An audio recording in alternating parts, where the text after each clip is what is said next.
Papu, why are you so dull? What happened, Papu?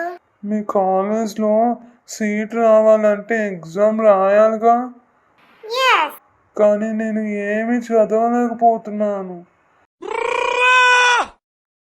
నాకు ఏమీ రావట్లేదు, చాలా భయంగా ఉంది. డోంట్ వరీ పప్పు, ఎగ్జామ్ బాగా రాయాలంటే నువ్వు ట్యూషన్ పెట్టించుకోవాలి, బాగా చదువుకోవాలి. మీ నైబర్ పావనికి మా కాలేజ్లో సీట్ వచ్చింది.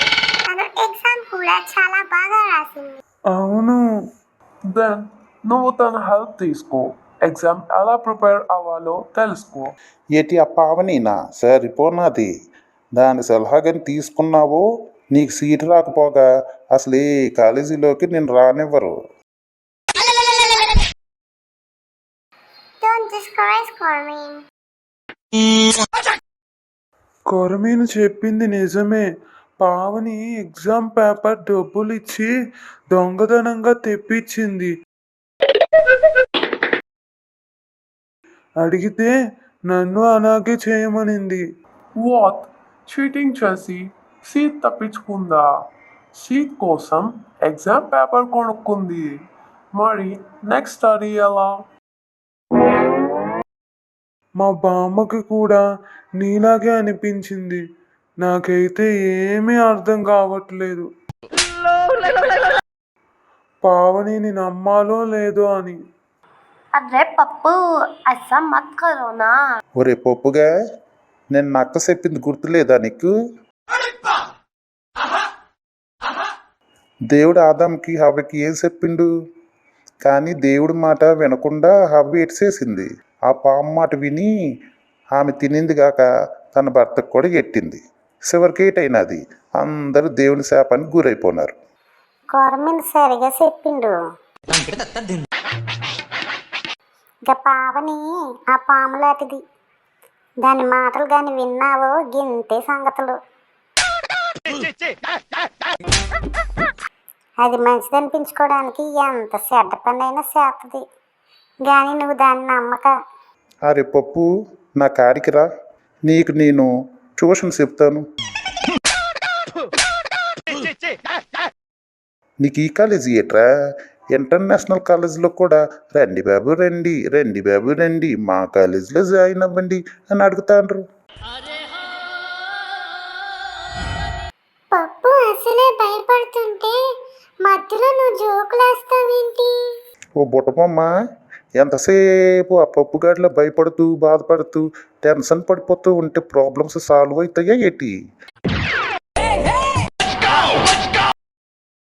ఎప్పుడైనా ప్రాబ్లమ్స్ వస్తే మన కంట్లో నలుసు లెక్క తీసియాలా, అంతేగాని మన ఇంటికి వచ్చే చుట్టాలకి ఇచ్చే గౌరవాలు ఇస్తా ఉంటే పెరుగుతూ ఉంటాయి.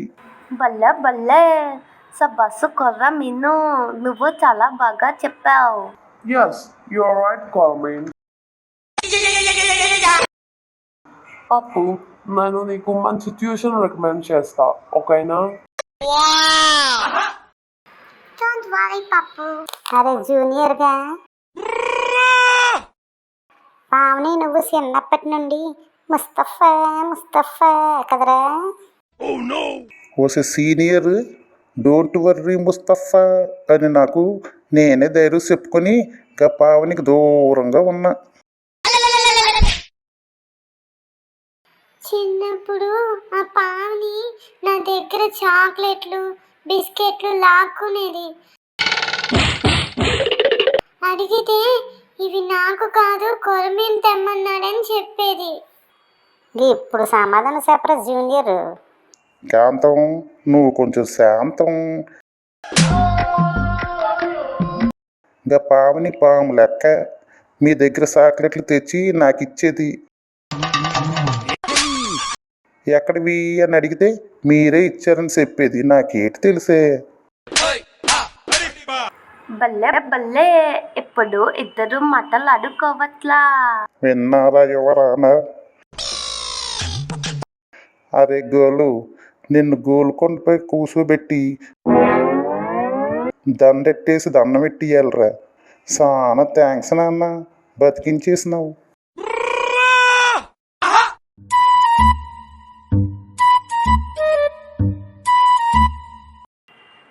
బల్లే అక్క వస్తుంది, బల్లే బల్లే. గుడ్ మార్నింగ్ బాలలు, అందరూ వచ్చారుగా.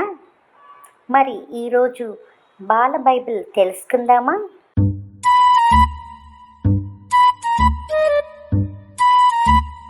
అట్లనే అక్క.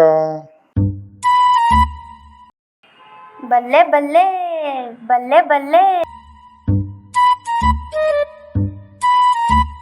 ఆదాము తన భార్య అయిన హవ్వను కూడినప్పుడు ఆమె గర్భవతి అయి కయీనును కని, యెహోవా దయ వలన నేనొక మనుష్యుని సంపాదించుకొన్నానెను. తరువాత ఆమె అతని తమ్ముడకు హెబెలును కనెను. హెబెలు గొర్రెల కాపరి, కయీను భూమిని సేద్యపరచువాడు. కొంతకాలమైన తరువాత కయీను పొలము పంటలో కొంత యెహోవాకు అర్పణగా తెచ్చెను. హెబెలు కూడా తన మందలో తొలిచూలున పుట్టిన వాటిలో క్రొవ్విన వాటిని తెచ్చి ఇచ్చెను.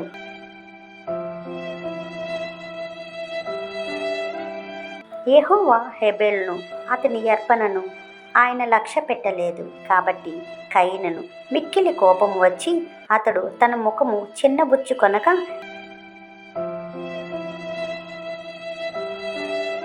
యెహోవా కయీనుతో, నీకు కోపమేలా? ముఖము చిన్నబుచ్చుకొని ఉన్నావేమి? నీవు అతని చేసిన ఎడల తలనెత్తుకొనగా, అతని చేయని ఎడల వాకిట పాపము పొంచి ఉండును.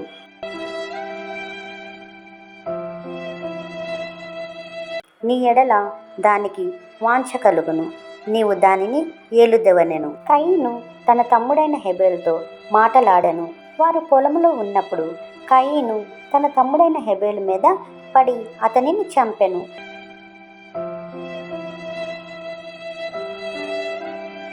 యెహోవా నీ తమ్ముడైన హెబెలు ఎక్కడున్నాడని కయీనును అడగగా, అతడు, నేనెరుగను, నా తమ్మునికి నేను కావలివాడనా అనెను. అప్పుడు ఆయన, నీవు చేసిన పని ఏమిటి? నీ తమ్ముని రక్తము యొక్క స్వరము నేలలో నుండి నాకు మొర్రపెట్టుచున్నది.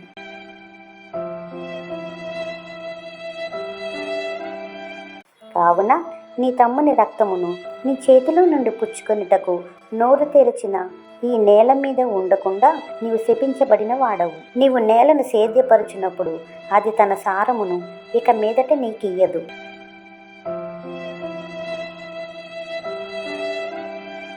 నీవు భూమి మీద దిగులు పడుచు దేశ దిమ్మెరవై ఉండువనెను. అందుకు కయీను, నా దోష శిక్ష నేను భరింపలేనంత గొప్పది.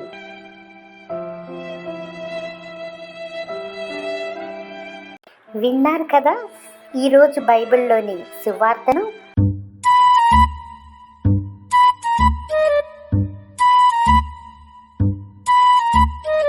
మరి మిగిలిన సువార్తను బాల బైబిల్లో రేపు చూద్దాం.